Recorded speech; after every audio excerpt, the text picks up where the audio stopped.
आपण ऐकत आहात जगद्गुरु तत्वदर्शी संत रामपालजी महाराज यांच्याद्वारे लिखित पुस्तक ज्ञानगंगा।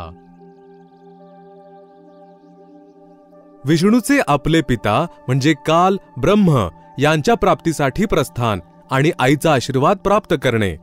त्यानंतर दुर्गा म्हणजे प्रकृती विष्णूला म्हणाली की पुत्र तू देखील आपल्या पित्याचा शोध घे। तेव्हा विष्णू आपले पिता ब्रह्मचा म्हणजे काल शोध घेत पाताळ लोकात गेले, जेथे शेषनाग होता। त्याने विष्णूला आपल्या हद्दीत प्रवेश करत असल्याचं पाहून क्रोधित होऊन विषाचा फुत्कार मारला। त्याच्या विषाच्या प्रभावाने विष्णूजींचा वर्ण सावळा झाला, जसा स्प्रे पेंट होतो। तेव्हा या नागाला चांगलाच धडा शिकवायला पाहिजे असे विष्णूच्या मनात आले। तेव्हा ज्योतिनिरंजनने म्हणजे काल पाहिले की आता विष्णूला शांत करायला पाहिजे।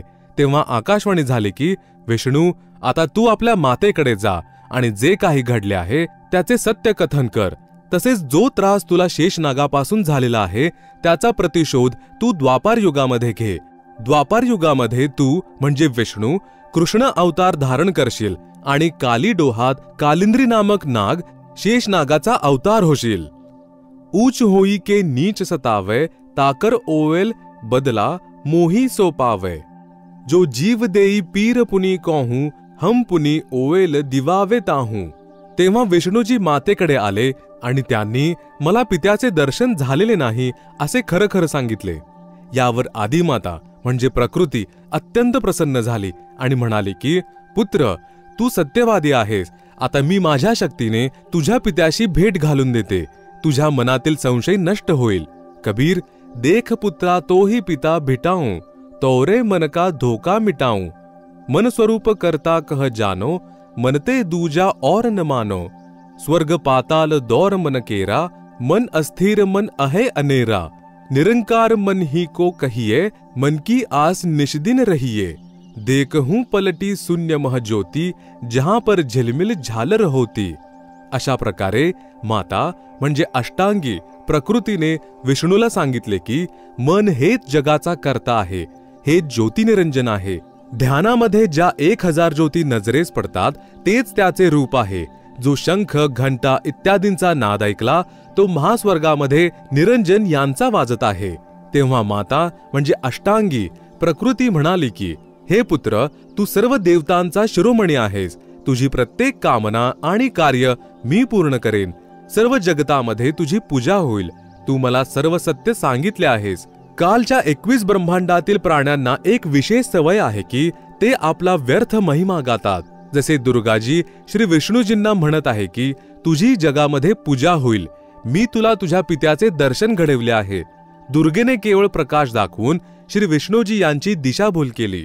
श्री विष्णूजी देखील प्रभूंची ही स्थिती आपल्या अनुयायांना समजावू लागले की परमात्मा यांचा केवळ प्रकाश दिसतो, परमात्मा निराकार आहे। त्यानंतर आदी भवानी रुद्र म्हणजे महेश यांच्याकडे जाऊन म्हणाले की महेश तू देखील आपल्या पित्याचा शोध घे। तुझ्या दोन्ही बंधूंना तर तुझ्या पित्याचे दर्शन झालेले नाही, त्यांना जे काही द्यायचे ते प्रदान केले आहे। आता तुला काय हवं असेल ते माग। यावर महेश म्हणाले की हे जननी माझ्या दोन्ही ज्येष्ठ बंधूंना पित्याचे दर्शन झालेले नाही, पुन्हा प्रयत्न करणे व्यर्थ आहे। कृपया मला असा वर प्रदान कर की मी अमर म्हणजे मृत्युंजय होईन। तेव्हा माता म्हणाली की मी हे करू शकत नाही। हो, एक युक्ती सांगू शकते ज्यामुळे तुझे आयुष्य सर्वांपेक्षा जास्त राहील। ती युक्ती विधी योग समाधी आहे। म्हणूनच महादेवजी अधिकाधिक काळ समाधीमध्येच राहतात। अशा प्रकारे माता म्हणजे अष्टांगी प्रकृतीने तिन्ही पुत्रांना विभाग वाटून दिले। भगवान ब्रह्माजींना काल लोकातील 84 लक्ष जीवांच्या आवरणांची म्हणजे शरीरे रचना करण्याचे बनवण्याचे म्हणजेच रजगुणाने प्रभावित करून संतान उत्पत्तीसाठी विवश करून जीव उत्पन्न करण्याचा विभाग प्रदान केला। भगवान विष्णूजींकडे या जीवांचे पालन पोषण म्हणजे कर्मानुसार करणे तसेच मोह ममता उत्पन्न करून स्थिती कायम ठेवण्याचा विभाग प्रदान केला गेला। भगवान शिवशंकर म्हणजे महादेव यांच्याकडे संहार करण्याचा विभाग प्रदान केला, कारण यांचे पिता ज्योतिनिरंजन यांना 1,00,000 मानव देहधारी जीव प्रतिदिन खावे लागतात। येथे मनामध्ये एक प्रश्न उत्पन्न होईल की ब्रह्मा विष्णू आणि शंकर यांच्याकडून उत्पत्ती स्थिती आणि संहार कशा प्रकारे होतो? ते तिघेही आपापल्या लोकांमध्ये वास्तव्य करत असतात. जसे आजकाल दूरसंचार प्रणाली चालवण्यासाठी वर अवकाशात उपग्रह सोडले जातात आणि ते खाली पृथ्वीवर दूरसंचार प्रणाली चालवतात, अगदी याच प्रकारे हे तिन्ही देव जेथेही राहतात तेथून त्यांच्या शरीरातून निघणारे सूक्ष्म गुणांचे तरंग तिन्ही लोकांमध्ये प्रत्येक प्राण्यावर आपोआप प्रभाव पाडतात. उपरोक्त विवरण ब्रह्म म्हणजे कालच्या एका ब्रह्मांडामधील रचनेचे आहे. क्षर पुरुष म्हणजे काल याची अशी 21 ब्रह्मांडे आहेत. परंतु क्षर पुरुष म्हणजे काल स्वतः व्यक्त म्हणजेच वास्तविक शरीर रूपामध्ये सर्वांसमक्ष येत नाही.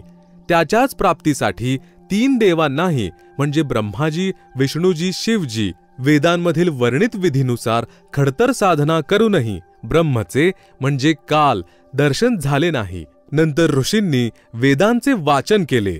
त्यात लिहिले आहे की अग्नेहे तनुरसी, पवित्र यजुर्वेद अध्याय 1 मंत्र 15 परमेश्वर सहशरीर आहे.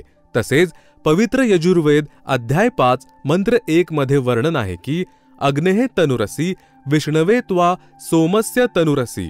या मंत्रामध्ये वेद 2 वेळा साक्ष देत आहे की सर्व व्यापक, सर्वांचा पालन करता सत्पुरुष सहशरीर आहे. पवित्र यजुर्वेद अध्याय 40 मंत्र 8 मध्ये म्हटले आहे की कवीर मनीषी, ज्या परमेश्वराची सर्व प्राण्यांना आस्था आहे ते कवीर अर्थात कबीर आहेत. त्यांचे शरीर नाडीरहित म्हणजेच अस्सनाविरम आहे. ते शुक्रम वीर्यापासून उत्पन्न झालेल्या पंचतत्वांनी बनलेल्या भौतिक म्हणजेच अकायम कायारहित आहेत. ते सर्वांचे स्वामी सर्वात वरच्या सतलोकमध्ये विराजमान आहेत. त्या परमेश्वराचे तेजपुंजाचे म्हणजे स्वरज्योती स्वयंप्रकाशित शरीर आहे, जे शब्दरूप अर्थात अविनाशी आहे.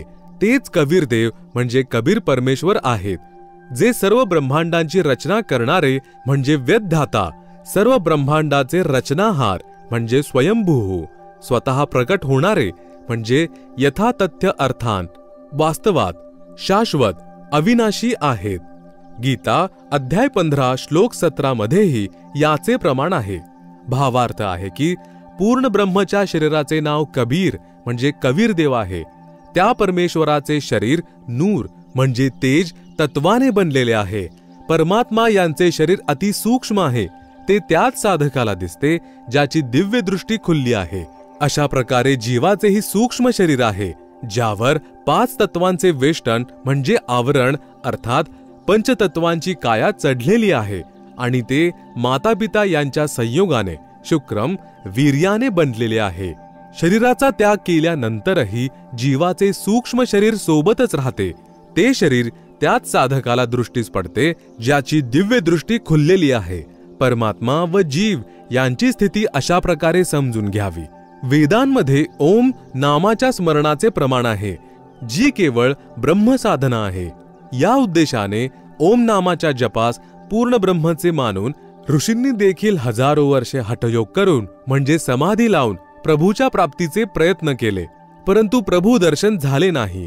त्यांना सिद्धी प्राप्त झाल्या. याच सिद्धिरूपी खेळण्यांशी खेळून ऋषी देखील जन्म मृत्यूच्या चक्रामध्येच अडकले. तसेच आपल्या अनुभवाच्या शास्त्रांमध्ये परमात्म्याला निराकार असे लिहिले. ब्रह्मने म्हणजे काल शपथ घेतली आहे की मी आपल्या वास्तविक रूपामध्ये कुणालाही दर्शन देणार नाही. मला अव्यक्त समजतील. अव्यक्तचा भावार्थ आहे की कोणी आकार स्वरूपात आहे, परंतु व्यक्तिगत रूपाने स्थूल स्वरूपामध्ये दर्शन देत नाही. जसे आकाशामध्ये ढगांची दाटी झाल्यावर दिवसाही सूर्य अदृश्य होतो, तो दृश्यमान नाही आहे, परंतु वास्तवामध्ये तो ढगांच्या पलीकडे जसाच्या तसा आहे. या अवस्थेला अव्यक्त असे म्हणतात. प्रमाणासाठी गीता अध्याय 7 श्लोक 24-25, अध्याय 11 श्लोक 32 व 48. पवित्र गीता सांगणारा ब्रह्म काल श्रीकृष्णजी यांच्या शरीरात प्रेतवत प्रवेश करून म्हणत आहे की हे अर्जुन, मी वाढलेला काल आहे आणि सर्वांना खाण्यासाठी आलो आहे. गीता अध्याय 11 श्लोक नंबर 32. हे माझे वास्तविक रूप आहे. हे तुझ्या व्यतिरिक्त पूर्वी कोणीही पाहू शकलेले नाही आणि इथून पुढे कोणी पाहू शकणार नाही. अर्थात वेदांमध्ये वर्णित यज्ञ, जप, तप तसेच ओम नाम आदी विधींनी माझ्या या वास्तविक स्वरूपाचे दर्शन होऊ शकणार नाही. गीता अध्याय 11 श्लोक नंबर 48. मी कृष्ण नाही आहे. हे मूर्ख लोक कृष्ण रूपात मज अव्यक्तास व्यक्त म्हणजे मनुष्य रूप मानत आहेत, कारण ते माझ्या निकृष्ट नियमाशी अपरिचित आहेत की मी कधीही माझ्या या वास्तविक काल रूपामध्ये सर्वांसमक्ष येत नाही. आपल्या योग मायेद्वारे गुप्त राहतो. गीता अध्याय 7 श्लोक नंबर 24-25. विचार करा, स्वतः आपल्या गुप्त राहण्याच्या विधानाला अश्रेष्ठ म्हणजे अनुत्तम का म्हणत आहे? जर पिता आपल्या मुलांनाही दर्शन देत नसेल तर त्याच्यात कोणती तरी कमतरता आहे, ज्या कारणामुळे तो लपलेला आहे आणि सुविधाही प्रदान करत आहे. काल म्हणजे ब्रह्मला शापामुळे 1,00,000 मानव शरीरधारी प्राण्यांचा आहार करावा लागतो. तसेच दररोज जे 25% अधिक उत्पन्न होतात त्यांना सामावून घेण्यासाठी आणि कर्मभोगाचा दंड देण्यासाठी 84 लक्ष योनींची रचना केलेली आहे. जर सर्वांसमक्ष बसून कोणाची मुलगी, कोणाचा मुलगा, कोणाची पत्नी, आई वडील यांना भक्षण करू लागला तर सर्वांना ब्रह्मची घृणा वाटू लागेल. तसेच जेव्हा कधी पूर्ण परमात्मा कविरग्नी म्हणजे कबीर परमेश्वर स्वतः येतील किंवा आपला कोणी संदेशवाहक म्हणजे दूत पाठवतील तेव्हा सर्व प्राणी सत्यभक्ती करून कालच्या जाळ्यातून निघून जातील. यामुळे फसवून ठेवतो. व पवित्र गीता अध्याय 7 श्लोक नंबर 18, 24, 25 मध्ये त्याने आपल्या साधनेपासून मिळणारी मुक्ती म्हणजे गती देखील अनुत्तमाम अति अश्रेष्ठ म्हटली आहे. तसेच आपले विधान म्हणजे नियम यालाही अश्रेष्ठ म्हणजे अनुत्तम म्हटले आहे. प्रत्येक ब्रह्मांडामध्ये बनलेल्या ब्रह्मलोकामध्ये एक महास्वर्ग बनवला आहे. महास्वर्गामध्ये एका स्थानी नकली सतलोक, नकली अलखलोक, नकली अगमलोक आणि नकली अनामी लोक यांची रचना प्रकृती म्हणजे दुर्गा आदी मायेद्वारे प्राण्यांना फसवण्यासाठी केलेली आहे. कबीर साहेब यांचा एक शब्द आहे की करनैनो दीदार महल में प्यारा है, मध्ये वाणी आहे की काया भेद किया निर्वारा, यह सब रचना पिंड मंझारा है, माया अविगत जाल पसारा, सो कारीगर भारा है, आदि माया किन्ही चतुराई, झूठी बाजी पिंड दिखाई, अविगत रचना रची अंडमाही, वाका प्रतिबिंब डारा है. एका ब्रह्मांडामध्ये अन्य लोकांची पण रचना आहे, जसे श्री ब्रह्माजींचा लोक, श्री विष्णूजींचा लोक, श्री शिवजी यांचा लोक, जेथे बसून तिन्ही प्रभू खालील 3 लोकांवर म्हणजे स्वर्गलोक म्हणजेच इंद्रलोक, पृथ्वीलोक आणि पाताळलोक एक विभागाचे स्वामी बनून प्रभुत्व करतात आणि आपला पिता कालच्या आहारासाठी मानव प्राण्यांची उत्पत्ती, स्थिती आणि संहार यांचा कार्यभार सांभाळतात. या तिन्ही प्रभूंचाही जन्म व मृत्यू होत असतो तेव्हा काल यांनाही भक्षण करतो. याच ब्रह्मांडामध्ये यालाच अंडे असे देखील म्हटले जाते, कारण ब्रह्मांडाची रचना अंडाकार आहे. याला पिंड असेही संबोधले जाते, कारण शरीरामध्ये पिंड एका ब्रह्मांडाची रचना कमळांमध्ये टीव्ही प्रमाणे पाहिली जाऊ शकते. एक मानसरोवर आणि धर्मराय म्हणजे न्यायाधीश यांचेही लोक आहे. तसेच एका गुप्तस्थानी पूर्ण परमात्मा अन्य रूप धारण करून वास्तव्य करतात. जसे प्रत्येक देशाचे राजदूत भवन असते तेथे कोणीही जाऊ शकत नाही. ज्यांची सतलोकाची भक्ती अपूर्ण राहिलेली आहे ते आत्मे तेथे राहतात. जेव्हा भक्तियोग येते त्यावेळी परमेश्वर कबीरजी आपला प्रतिनिधी पूर्ण संत सद्गुरू पाठवतात. त्यावेळी त्या पुण्यात्म्यांना पृथ्वीवर मानव शरीर प्राप्त होते आणि ते शीघ्रतेने सद्भक्तीस लागतात व सद्गुरू यांच्याकडून दीक्षा घेऊन पूर्ण मोक्ष प्राप्त करतात. या स्थानी वास्तव्य करणाऱ्या हंस आत्म्यांची वैयक्तिक भक्तीची कमाई खर्च होत नाही. परमात्मा यांच्या स्टॉकमधून त्यांना सर्व सुविधा उपलब्ध होत असतात. ब्रह्म म्हणजे कालच्या उपासकांची भक्तीची कमाई स्वर्ग महास्वर्ग यामध्ये समाप्त होते, कारण या काल लोकामध्ये म्हणजे ब्रह्मलोक तसेच परब्रह्म लोकामध्ये प्राण्यांना आपण केलेल्या कर्मांचेच फळ मिळते. क्षरपुरुष म्हणजे ब्रह्मने आपली 20 ब्रह्मांडे 4 महाब्रह्मांडांमध्ये विभाजित केलेली आहेत. एका महाब्रह्मांडामध्ये 5 ब्रह्मांडांचा समूह बनविला आहे. तसेच ते चहूबाजूंनी अंडाकार वर्तुळामध्ये म्हणजे परीघ स्थिर केले आहे. ज्योतिनिरंजन ब्रह्म म्हणजे कालचे एक ब्रह्म लोकाचे तसेच 21 ब्रह्मांडांचे लघुचित्राची फोटोकॉपी दिलेली आहे, जी आपण याच पुस्तकात पाहू शकता. याप्रमाणे चारही महाब्रह्मांड यांनाही अंडाकार वर्तुळामध्ये म्हणजे परीघ स्थिर केले आहे. 21व्या ब्रह्मांडाची रचना एका महाब्रह्मांडा एवढे क्षेत्र घेऊन केलेली आहे. 21व्या ब्रह्मांडामध्ये प्रवेश होताच पुढे 3 रस्ते बनवले आहेत. 21व्या ब्रह्मांडामध्येही डाव्या बाजूला नकली सतलोक, नकली अलख लोक, नकली अगम लोक, नकली अनामी लोक यांची रचना आदिमाया म्हणजे दुर्गाद्वारे प्राण्यांना फसवून ठेवण्यासाठी केली आहे. तसेच उजव्या बाजूला 12 सर्वश्रेष्ठ ब्रह्म साधकांना म्हणजे भक्तांना ब्रह्म ठेवतो. नंतर प्रत्येक युगामध्ये त्यांना आपला संदेशवाहक म्हणजे संत, सद्गुरू बनवून पृथ्वीवर पाठवितो, जे पृथ्वीवर शास्त्रविधिरहित साधना व ज्ञान सांगतात आणि स्वतःही भक्तिहीन होतात.